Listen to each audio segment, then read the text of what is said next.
Hello guys, the daily vlogs में आपका स्वागत है। आज हम अपने कॉलेज का 4th सेमेस्टर के एग्ज़ाम के लिए जा रहे हैं, जो कि बहुत ही ठंडी का मौसम है और आज इतना ठंड है कि मत पूछिए।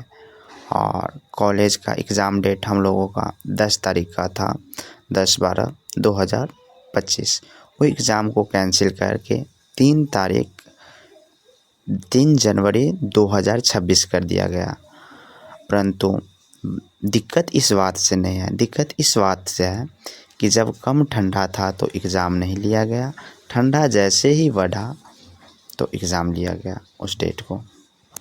जब हम लोग एग्ज़ाम दे कर के कॉलेज रूम से निकले, उसके बाद हमारे सभी दोस्त एक जगह एकत्रित हुए और कॉलेज का नज़ारा कुछ इस प्रकार जो है सो देखने लगे। और